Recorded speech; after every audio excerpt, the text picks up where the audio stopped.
आइए फटाफट रेडी हो जाइए। आज हम लोग कंटिन्यू करेंगे बाकी का हिस्सा उसने कहा था कहानी का। पंडित चंद्रधर शर्मा गुलेरी द्वारा रचित वेस्ट बंगाल बोर्ड के क्लास 10 में ये पाठ्यक्रम में है। तो इस कहानी का हम लोग प्रथम अंश हम लोग पहले ही चर्चा कर चुके थे। आज हम लोग दूसरे हिस्से की चर्चा करने वाले हैं। ऐसे कई हिस्सों में मैंने वीडियो को डिवाइड कर दिया है ताकि वीडियो लंबा ना हो, क्वाइट इंटरेस्टिंग लगे सभी को। तो दूसरे वाले पैराग्राफ में पढ़ने के पहले मैं शॉर्टकट में एक बार पहले वाले को बताऊँ। पहले वाले में हम लोगों ने पढ़ा था कि भई अमृतसर के शहर के तंग गलियों में एक लड़का, एक लड़की बचपन में मिलते हैं और लड़का बार-बार पूछता है, अलग-अलग दुकानों में उनकी मुलाकात होती है। तेरी कुड़माई हो गई? और लड़की कहती है, "धत! ऐसा कई बार होता है।" फिर एक दिन वो लड़की कह देती है कि हाँ, मेरी कुड़माई हो गई। उसके बाद फिर 25 साल गुज़र गए। फर्स्ट वर्ल्ड वॉर में ये कहानी चूँकि फर्स्ट वर्ल्ड वॉर की है, तो फर्स्ट वर्ल्ड वॉर में भारतीयों को अंग्रेज़ लोग अपनी तरफ से लड़ाने के लिए जर्मनी के खिलाफ, तुर्क के खिलाफ यानी टर्कीज़ जो हैं, टर्कीज़ और जर्मन ये दोनों ही अगेंस्ट में थे इंग्लैंड के। तो इंग्लैंड अपनी तरफ से लड़ाने के लिए भारतवर्ष के सैनिकों को अपने साथ ले गया था जर्मनी में। तो वहाँ पर ये लोग गए हुए हैं और लहना सिंह एक बटालियन का जवान है, यानी एक सिपाहियों के जत्थे का जवान है और उसका जो पोज़ीशन है वो उस बटालियन के अंदर जमादार का पोस्ट है। यानी जमादार ये वो नहीं जो सफाई कर्मी होते हैं। यहाँ जमादार, सूबेदार, ठीक है ना? नायब, नायब दरोगा ये सब जो हैं अलग-अलग पोज़ीशन होता है बटालियन में यानी फ़ोर्स में, ठीक है ना? तो युद्ध के मैदान में ये लोग वहाँ हैं जर्मनी में और देखो आप आपस में क्या बातें कर रहे हैं, कल्पना करो बैकग्राउंड ये है कि पैर तक इनका मतलब घुटने तक इनका पैर धँसा हुआ है बर्फ़ के अंदर, चारों तरफ बम के गोले बरस रहे हैं, जहाँ कहीं से भी जर्मन के सिपाही जो हैं गोला बरसा रहे हैं, रात का अंधेरा है, स्नोफॉल हो रहा है, चारों तरफ बर्फ़ बर्फ़ बर्फ़ ढका हुआ है। तो अब यहाँ पर काफ़ी कन्फ्यूज़िंग है क्योंकि पता नहीं चल पा रहा है कि कौन-सा सिपाही बोल रहा है, तो उन सिपाहियों में ही आपस में बात हो रही है। तो एक सिपाही कहता है, "राम, राम यह भी कोई लड़ाई है?" ये एक सिपाही क्या मुझे लगता है ये लैना सिंह ही कह रहे हैं। लैना सिंह कहते हैं, "राम, राम यह भी कोई लड़ाई है?" दिन-रात खंदकों में हड्डियाँ अकड़ जा रही हैं। हड्डियाँ मतलब एक ही अवस्था में अगर हम लोग बैठे रहेंगे, तो हड्डियाँ तो अकड़ जाएँगी ही। तो भाई पंजाबी सैनिक हैं, भारतीय सैनिक हैं, देश में भारत का खून बह रहा है, तो बहुत ही जाबाज़ थे। हमेशा इच्छा करता था कि भई जब लड़ाई में आए हैं, तो लड़ाई जैसा कुछ होना चाहिए। सैनिक सामने आए, मैं उसको मारूँ, उसको उठाकर पटकूँ, इस तरह का कुछ होना चाहिए। ये क्या कि लड़ाई के मैदान में आकर बंदूक लेके बैठे हुए हैं, निशाना साधे हुए और एक भी दुश्मन दिखाई नहीं दे रहा है। कहते हैं कि लुधियाने से 10 गुना ज़्यादा जाड़ा है यहाँ, जाड़ा मतलब ठंड और यहाँ पर ऊपर से स्नोफॉल भी हो रही है। ऊपर से पिंडलियों तक कीच में धँसे हुए हैं, कीच मतलब बर्फ़ का जो कीचड़ है, आधा बर्फ़, आधा पानी पिघला हुआ, उसी के अंदर पैर धँसा हुआ है, पूरा ठंडा-ठंडा सब कुछ -0 डिग्री सेंटीग्रेड में। गनीम कहीं दिखाई नहीं देता, गनीम मतलब जो अपोनेंट है, यानी कि दुश्मन कहीं दिखाई नहीं देता। घंटे 2 घंटे में कान के पर्दे फाड़ने वाले बड़े-बड़े गोले, इतने बड़े-बड़े गोले बरसा रहे हैं जर्मनी वाले। यहाँ लिखा हुआ है मतलब 100-100 गज़ धरती उछल पड़ती है, ठीक है ना? इतना बड़ा-बड़ा गोला बरसाता है लोग। नगरकोट का जलजला हमने सुना था, नगरकोट जैसे आपने सुना होगा सियालकोट, जैसे पठानकोट, वैसे नगरकोट एक शहर है। तो वहाँ के जलजले के बारे में इन्होंने सुना था सिपाहियों ने, तो लैला सिंह कहते हैं कि वहाँ के जलजले के बारे में तो सुना था, लेकिन ऐसा भी जलजला होता है, ये तो मैं जर्मनी में ही आके देख रहा हूँ। ये तो यहाँ तो दिन में 25-25 जलजले आते हैं, मतलब इतने बड़े-बड़े धमाके, इतना शोरगुल, इतना आवाज़। अगर कहीं इस बंकर में जहाँ हम लोग बैठे हुए हैं, अगर इस बंकर के बाहर थोड़ा-सा भी हमारा पगड़ी दिख गया दुश्मन को या कहीं हमारा हाथ दिख गया, तो तुरंत गोली न जाने कहाँ से आकर लगती है या सिर पे लगता है और वहीं आदमी का काम तमाम। ना मालूम ये बेईमान जर्मनी वाले सिपाही ना जाने मिट्टी में कहाँ लिपट के बैठे हुए हैं या फिर घास की पत्तियों में छिप गए हैं, ना जाने कहाँ हैं। कहीं से भी गोली चला देते हैं और हम लोग यहाँ बैठ के इंतज़ार कर रहे हैं, कोई आ ही नहीं रहा है।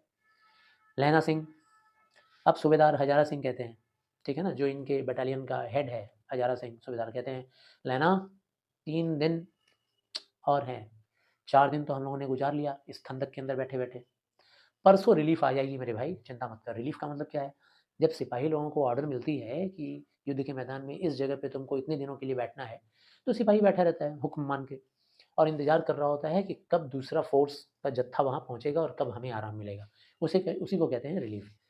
तो हजारा सिंह कहते हैं परसों रिलीफ़ आ जाएगी, फिर 7 दिन की छुट्टी हो जाएगी हम लोगों की। बस क्या है छुट्टी हो जाएगी तो बस अपने हाथों झटका करेंगे, मतलब अपने हाथों उठा-उठा कर जो मर्ज़ी आएगा वो खाएँगे, पिएँगे पेट भर कर, उसके बाद सोएँगे और उस फिरंगी मैम के वहाँ भी चलेंगे, उसके बाग में, बगीचे में। फिरंगी मैम बोलने फिरंगी किसे कहते हैं भई अंग्रेज़ों को कहते हैं। तो चूँकि हम भारतीय लोगों को अंग्रेज़ों के तरफ से लड़ना था, तो अंग्रेज़ों की जो महिलाएँ थी, फिरंगी महिलाएँ, मैम जिसे कहा गया, मैम मतलब मैम साहब। तो उन मैम लोगों को ऐसा लगता था कि ये भारत के जवान हमारे देश की रक्षा करने के लिए हमारी तरफ से लड़ रहे हैं। इसीलिए वो बहुत उपकार मानती थी, बहुत ही श्रद्धा देती थी भारतीय सैनिकों को, और वो लोग इनको बहुत ही सम्मान के साथ खाने-पीने को बहुत सारी चीज़ें देती थी। तो वही कह रहा है, हजारा सिंह कह रहा है कि उस फिरंगी मैम के बाग में चलेंगे, उसके घर की जो मखमल सी घास है हरी-हरी, वहीं बैठेंगे और फल और दूध की तो वर्षा कर देती है। न जाने कितना फल, जितना खाना है खाओ और दूध जितना पीना है, भई भारतीय हैं तो दूध के प्रेमी तो रहेंगे ही। लाख कहते हैं कि दाम ले लो, तो कहती है दाम नहीं लेंगे तुम लोगों से। तुम लोग तो राजा हो राजा, किंग्स हो हमारे लिए, क्योंकि हमारे देश की रक्षा करने के लिए आए हो, हमारी तरफ से लड़ने के लिए आए हो इन जर्मनी वालों से। 4 दिन तक पलक नहीं झपी थी, किसी की भी, उस बटालियन के अंदर जितने भी सिपाही थे, किसी की पलक नहीं झपकी थी। सब लोग जागते रहे। लैना सिंह कहते हैं कि बिना फेरे अगर घोड़े को इस्तेमाल में ना लाया जाए, घोड़े को दौड़ाया ना जाए, उसको प्रैक्टिस ना कराया जाए, उसके हाथ-पाँव का अच्छा ख़्याल ना रखा जाए, तो घोड़ा बिगड़ जाता है। हुँ? वैसे ही सिपाही भी बिना लड़े बिगड़ जाता है। अगर सिपाही लोगों को हम लड़ाएँगे नहीं, उनको लड़ने का मौका नहीं मिलेगा, तो सिर्फ़ बंदूक लेके बैठे रहने से तोंद निकल जाएगी, ठीक है ना? मोटा हो जाएगा सिपाही, लड़ाई क्या करेगा? बस मुझे तो संगीन चढ़ाकर मार्च करने का हुक्म दे दो, साहब आप। मार्च करने का मतलब आगे आगे बढ़ने का हुक्म दे दो। 7 जर्मनों को अकेला अगर मार के नहीं लौटा ना, तो दरबार साहब की देहली पे मत्था टेकना नसीब नहीं होगा मुझे। ये एक तरह का कसम उठा रहा है वो। बोल रहा है कि बस एक बार मौका दे के देखो, साहब ऐसा करूँगा ना कि सब पाजी कहेंगे, ये जर्मन वाले सैनिक बड़े धोखेबाज हैं सब। संगीन देखते ही मुँह फाड़ देते हैं। ऐसे तो लड़ाई करते हैं, दूर से अंधेरे से गोला फेंकते हैं, हमारे ऊपर बरसाते हैं। लेकिन अगर सामने पड़ जाते हैं और जब संगीन संगीन क्या होता है, बंदूक के ऊपर का वो जो भाला जैसा लगा रहता है या फिर छुरे जैसा लगा रहता है, चाकू जैसा। जब संगीन ले जाता हूँ उनको मारने के लिए, भोंकने के लिए, तो तुरंत मुँह फाड़ देते हैं, मतलब ऐसे मुँह बा देते हैं और तुरंत पाँव पकड़ कर लिपट जाते हैं, माफ़ी माँगने लगते हैं। कहते हैं हमें माफ़ कर दो, मत मारो, ऐसा कहते हैं। उस दिन धावा किया था, सर, सूबेदार जी, उस दिन धावा किया था मैंने, और 4 मील तक एक जर्मन नहीं छोड़ा मैंने। एक भी जर्मन, 4 मील का मतलब 6 किलोमीटर। 6 किलोमीटर तक मैंने किसी भी एक भी जर्मनी वालों को छोड़ा नहीं। पीछे जनरल साहब ने हट जाने का कमांड दे दिया, नहीं तो, अब नहीं तो के बाद कुछ और बोलना चाह रहा था। तब तक मज़ाक में हजारा सिंह कहते हैं, नहीं तो क्या? नहीं तो क्या सीधे जर्मनी के बर्लिन शहर में पहुँच जाते? अब मुस्कुरा कर बोले, बेटा, लड़ाई के मामले में ना इतना उतावलापन नहीं दिखाना चाहिए। ये लड़ाई जमादार या नायब या मामूली सिपाहियों के बस की बात नहीं है। बड़े-बड़े अफ़सर दूर की बात सोचते हैं। उन लोगों का मास्टरमाइंड होता है, बहुत दूर तक सोचते हैं। उनके प्लान के हिसाब से लड़ना होता है। 300 मील की दूरी तय करनी है अभी, बेटे। अभी 6 मील तक दौड़ा दिए, एक तरफ दौड़ने से क्या होगा? अभी इधर भी, उधर भी, सब जगह हम लोग को मोर्चा सँभालना है। लहना सिंह कहता है, सच कह रहे हो सूबेदार जी, सच कह रहे हो, लेकिन क्या करें बताइए? हड्डियाँ तो यहाँ अकड़ गई हैं, हड्डियों में जाड़ा घुस गया है, सूरज तो निकलता नहीं है और खाई में दोनों तरफ से चंबे की बालियों में से सोते झर रहे हैं, मतलब चारों तरफ स्नोफॉल हो रहा है, ठीक है? एक धावा हो जाए तो गर्मी आ जाए, बस एक धावा हो जाए, एक बार लड़ाई हो जाए तो शरीर में गर्मी आ जाएगी थोड़ी। भाई जाबाज़ सिपाही जो होता है वो तो हमेशा तत्पर रहता है लड़ाई करने के लिए, हमेशा उत्सुक, मतलब ललायित रहता है कि कब लड़ने का मौका मिल जाए। फिर हजारा सिंह ऑर्डर देते हैं सारे सिपाहियों को कुछ न कुछ करते रहने की। उद्यमी को कहते हैं, उद्यमी शायद कोई ऊधम सिंह रहा होगा उस बटालियन के अंदर। तो हजारा सिंह उसको कहते हैं, "ए उद्यमी उठ, सिगड़ी में कोयले डाल।" सिगड़ी क्या होता है भाई? तो एक गोल सा बर्तन जैसा बना दिया जाता है मिट्टी का, ठीक है ना? उसी के अंदर कोयला वगैरह, लकड़ी वगैरह जला करके आग सेका जाता है। तो कहते हैं, "ए उद्यमी उठ, सिगड़ी में कोयले डाल और वजीरा तू कुछ आदमियों को ले ले, सिपाहियों को, और खाई के अंदर का पानी बाहर निकाल के फेंक।" लहना सिंह, शाम हो गई है, तुम क्या करोगे? तुम जाओ खाई का जो दरवाज़ा है ना, मेन गेट जहाँ से खाई में एंट्री करते हैं, वहाँ चले जाओ और वहाँ पहरा दो। पहरा बदल दो, सॉरी, पहरा बदल दो, मतलब अब तक जो पहरा दे रहा था, अब उसको बदल के किसी दूसरे आदमी को लगा दो। ये सब सबको अलग-अलग काम बाँट रहे हैं वो। और उसके बाद फिर वजीरा सिंह जो था ना, वो पूरे बटालियन का विदूषक था, मतलब हँसाने का काम करता था, मस्खरीबाज़ी, ठीक है ना? जोकर टाइप का। बाल्टी से गंदा पानी उठा-उठा के फेंक रहा है, मतलब यूँ ऐसे निकाल रहे होंगे कि एक बाल्टी से ऐसे निकाला, फिर दूसरे को दिया, फिर दूसरा तीसरे को दिया, तीसरा फिर बाहर फेंक रहा है। तो ऐसे लोग बाल्टी से बाहर पानी को फेंक रहे थे। वजीरा सिंह पानी को फेंकते-फेंकते क्या कहता है? कहता है, "मैं पाशा बन गया हूँ, करो जर्मनी के बादशाह का तर्पण। चलो, जर्मनी के बादशाह का तर्पण कर दो।" तर्पण क्या होता है? तो दुर्गा पूजा के टाइम में वो महालया आप लोग जानते हैं ना, महालया में तर्पण किया जाता है पूर्वजों का, जो लोग मर गए उनकी आत्मा की शांति के लिए उनका तर्पण किया जाता है। मतलब उनको विदा कर दिया जाता है इस दुनिया से। तो ये मज़ाक में कहता है कि चलो उन लोगों का बादशाह का तर्पण कर देते हैं, मतलब उनको यहाँ से विदा कर देते हैं, पानी के ज़रिए दिखा-दिखा के, ऐसा कहता है। और तभी वहाँ उदासी के बादल छट गए, सभी लोग थोड़ा-थोड़ा हँसने लगे। लैना सिंह दूसरी बाल्टी भर के उसके हाथ में देकर कहता है, लैना सिंह फिर से एक कीचड़ की बाल्टी को भरता है, भर के फिर वज़ीरा सिंह को देता है और कहता है, "अपनी बाड़ी के खरबूजों में पानी दो।" अरे यार, तुम क्यों जर्मनी के लोगों को मारने में ये पानी वेस्ट कर रहे हो? कितना कीमती है, कितना मिनरल भरा है इसमें, कितनी खाद है इसके अंदर, इस पानी के अंदर, कितना पौष्टिक है, ठीक है ना? पौधों के लिए। अगर ये हम लोग अपने अ, पंजाब के खेतों के बाड़ी में मतलब खेतों के अंदर जहाँ तरबूज की खेती वगैरह होती है, खरबूज की, कह रहा है कि अगर उस खरबूज में ऐसा पानी हम लोग डालते ना तो कितनी अच्छी फसल होती तरबूज की। ऐसा पानी तो पूरे पंजाब में कहीं नहीं है। हाँ, उसके बाद फिर वज़ीरा कहता है, हाँ, देश क्या है भई सच में, देश नहीं स्वर्ग है। अब भाई उस ज़माने में भारतीय लोगों को अपना भारतवर्ष छोड़ के कहीं बाहर विदेश में जाने का मौका तो मिलता नहीं था। अब ये फर्स्ट वर्ल्ड वॉर के टाइम में उन लोगों को मौका मिला था कि वो लोग बाहर गए और बाहर गए तो थोड़ा जर्मनी का भी शान-शौकत देखे, वहाँ की सुंदरता देखे। इसीलिए उसकी बड़ाई करता है वज़ीरा और कहता है कि क्या बात है भई, क्या देश है स्वर्ग।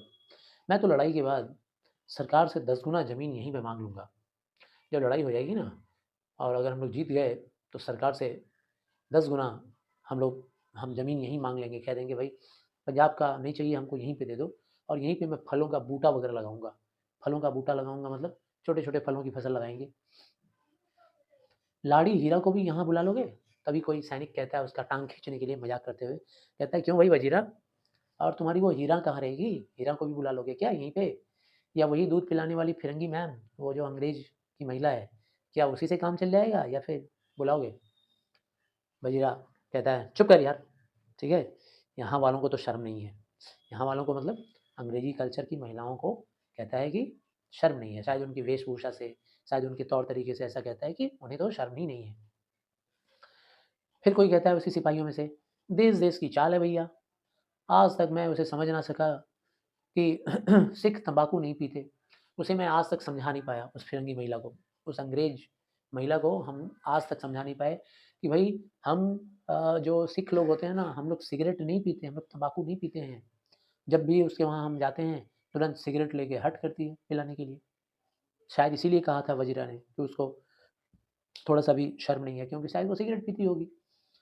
हमेशा हमारे होठों में सिगरेट लगा देना चाहती है और मैं पीछे हटता हूँ। जब मैं पीछे हटता हूँ तो वो डर जाती है। कहती है, "भई बुरा तो नहीं मान गए? हमने तुम्हारा कोई इंसल्ट तो नहीं कर दिया?" उसको ऐसा लगता है कि शायद हम बुरा मान जाएँगे तो उसके देश के लिए लड़ेंगे ही नहीं। फिर लैना सिंह कहते हैं, "अच्छा है।" अच्छा है मतलब ऐसे ही बात पर बोल देते हैं अच्छा है। तब फिर उसी सिपाहियों में से एक सिपाही कहता है, लैना सिंह को याद दिला रहा है, कह रहा है कि तुम बड़े ज़िम्मेदार हो, तुमको क्या लगता है कि हम लोगों को पता नहीं है? जैसे मैं जानता ही ना हूँ, रात भर तुम अपने दोनों कंबल उसको उड़ाते हो, उसको मतलब बोधा सिंह को, सूबेदार हजारा सिंह का बेटा, याद है ना पहले अंश में हम लोगों ने पढ़ा था कि वो जो लड़की थी, उस लड़की का ही ये बेटा है बोधा सिंह, जिससे प्रेम हो गया था किसे? लहना सिंह को प्रेम हो गया था बचपन में। अब उसी का बेटा है लड़की का बोधा सिंह को वो अपना भी कंबल उड़ा देते हैं रात को। खुद सिगड़ी के पास बैठकर कोयला सेक-सेक करके रात गुजार लेते हैं। उसके पहरे पर पहरा दे आते हैं। जब उसके पहरे का नंबर आता है, तो उसके पहरे पर खुद जा कर के पहरेदारी कराते हैं। सूखे लकड़ी के तख्तों पर उसको सुलाते हैं, खुद कीचड़ में -0 डिग्री सेंटीग्रेड में धँसे हुए रहते हैं। और ये बात बोलने वाला मतलब उनको सावधान कर रहा है लैना सिंह को, कहता है कि खुद मानदे मत पड़ जाना भाई, इस तरह से बोधा सिंह की सेवा करोगे तो कहीं बीमार ना पड़ जाना तुम। बीमार पड़ जाओगे, निमोनिया हो जाएगी, मर जाओगे, तो यहाँ मरने वालों का मुरब्बा नहीं मिलता है। मज़ाक उड़ा के कह रहा है, अगर मरने वालों का मुरब्बा बनता तो चलो मरने में फ़ायदा है भई, हमारी बॉडी का मुरब्बा बना देंगे और कई लोग खा लेंगे, फ़ायदे में आ जाएगा। लेकिन ये कह रहा है कि तुम्हारे मर जाओगे तो बॉडी को कोई पूछेगा भी नहीं, उसका मुरब्बा नहीं बनने वाला यहाँ। लैना सिंह फिर कहता है, मेरा डर मत करो यार, मैं तो मरने का प्लान कर चुका हूँ, मैं कैसे मरूँगा, कब मरूँगा। बुलेल की खड्ड होगी, ठीक है ना? मेरा गाँव पंजाब, वहीं खड्ड के किनारे मरूँगा, खड्डे के अंदर नहीं, खड्डे के किनारे, याद रहे। किरत सिंह मेरे भाई, उन्हीं के हाथों में मेरा सिर होगा, उन्हीं की बाहों में और मैं अपने आँगन में जो मैंने आम का पेड़ लगाया है, उसी आम के पेड़ की छाया के नीचे मैं लेटा रहूँगा और मेरा सिर मेरे भाई किरत सिंह की बाहों में होगा, खड्ड बगल में होगी, वहीं मरूँगा मैं। वजीरा सिंह त्योरी चढ़ाता है ऐसे, कहता है, "अरे यार! क्या मरने-मारने की बात करने लगे आप लोग? छोड़ो, मरे ये जर्मन और तुर्क, ये तुर्क और जर्मन लोग मरे, हम लोग क्यों मरेंगे?" तभी सारे सिपाही मिल के बोलते हैं, "हाँ भाइयों, हाँ, चलो कुछ गाते हैं।" और कौन जानता था कि वो दाढ़ी मूंछ वाले लंबे-लंबे लोग, लंबे-चौड़े लोग, घरबारी लोग, लुच्चो-लफंगों वाला गीत गाना शुरू कर देंगे। सारा का सारा खंदक और वो घाटी गाने से गूंज उठा। सब लोग गाने लगे, ऐसा लग रहा था जैसे 4 दिन से ये लोग जाग नहीं रहे थे। ऐसा लग रहा था जैसे 4 दिन से ये लोग सो रहे थे, मस्ती कर रहे थे, मज़ाक कर रहे थे, बॉडी को काफ़ी रेस्ट मिला था। इस मूड में आ गए दोनों। मतलब दोनों नहीं, सॉरी, सारे के सारे जवान। तो ये था सेकंड वाला यूनिट इसका। थर्ड यूनिट का भी वीडियो बहुत जल्दी रिलीज़ होगा। Thank you very much.